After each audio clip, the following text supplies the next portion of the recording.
Have you ever looked around at your life and thought, why does everything feel so flat? You're not unhappy, you're not struggling, nothing is wrong exactly. But still, you don't feel alive either. You go through your days on autopilot. Wake up, check your phone, do your job, eat, scroll, sleep, repeat. And slowly, quietly, a sense of emptiness begins to grow. It doesn't scream, it doesn't break things, it just dulls them, like a fog you can't name. And here's the truth, most people never say out loud, you're stuck in the comfort trap. What is the comfort trap? The comfort trap is when your life is safe, easy, and predictable, but soulless. It's when your routines are polished, but your heart is numb. It's when your days look fine from the outside, but inside, you feel like something important is missing.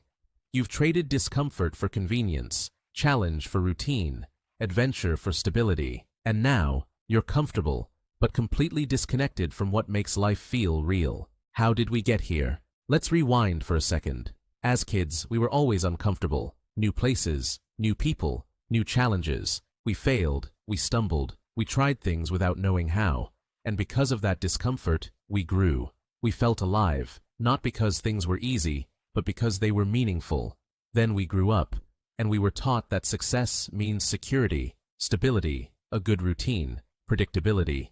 And slowly, the wild, curious, uncomfortable parts of us got buried. We traded wonder for Wi-Fi, risk for routine, wonder for just getting through the day. And over time, that trade becomes automatic. You start choosing the path of least resistance. You stop pushing your edges. You stop feeling deeply, because comfort becomes king. Why comfort feels good, but destroys you slowly? Comfort isn't evil. We need rest. We need safety. We need moments of peace. But here's the twist. What feels good in the short term often kills you in the long term. The couch feels good, until you lose your drive. The mindless scrolling feels good, until you forget what passion feels like. The same routines feel good, until your days blur together. The predictable job feels safe, until 10 years go by, and you wonder where your life went. That's the trap. Comfort isn't bad.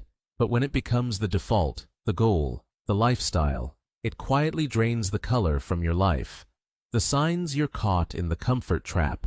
You might be in the comfort trap if you don't remember the last time you felt truly excited. You fill your time with distractions, not passions. You say, I'm just tired, but you're not sure why. You avoid things that scare you, even a little. Your weeks all feel the same. You rarely feel deep emotions. Not joy, not sadness, just numb. You always have a reason to delay the thing you really want to do. Sound familiar? That's not just adulting. That's not just life. That's you slowly fading into a life of unconscious safety. Why discomfort equals life? Now, here's the paradox. The things that make you feel most alive are also the things that make you feel most uncomfortable. Falling in love, terrifying, beautiful, starting something new. Risky, exhilarating, saying how you really feel, vulnerable, real, taking a big leap, scary, empowering. Discomfort isn't the enemy, it's the signal. It's the voice that says, something important is happening here. But if you avoid it, you avoid the entire experience of being alive. Comfort is addictive. Here's the deeper danger. The more you choose comfort, the more your threshold for discomfort shrinks. You stop trying new things. You overthink before acting. You avoid the tiniest bit of awkwardness. You numb every hint of boredom. Your life becomes a perfectly cushioned prison. No sharp edges, no danger, no challenge, but also no growth, no fire, no aliveness. You end up living in a tiny box, not because you're trapped, but because you stopped exploring. The world doesn't want you to wake up. This trap isn't just personal, it's engineered. Companies make billions off your comfort. Apps are designed to be addictive. Food is designed to be comforting. Entertainment is endless. Everything is built to keep you just comfortable enough to never ask if this is the life you actually want. Because when you're numbed, you don't rebel. You don't question. You don't create. You consume. You stay stuck. And that's good for business. So, how do you escape the comfort trap? Escaping doesn't mean quitting your job or moving to the mountains. It starts internally. Here's how. 1. Discomfort rituals. Start seeking small, regular discomfort. Take cold showers, speak up in meetings, try something new and fail on purpose. Have an uncomfortable conversation, wake up earlier than you want to. Say no when you usually say yes.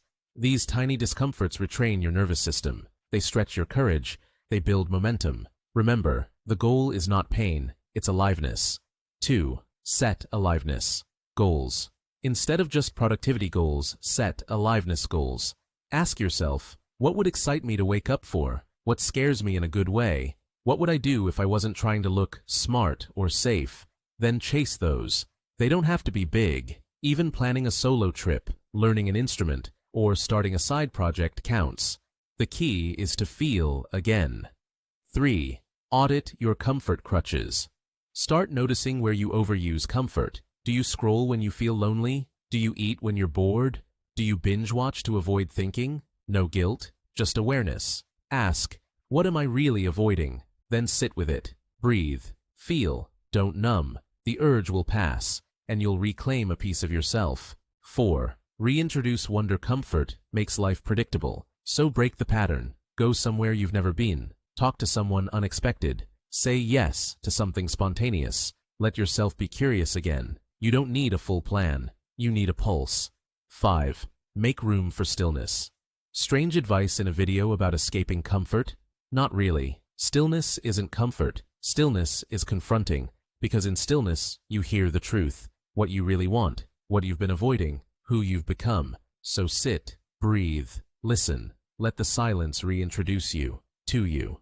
The truth about aliveness.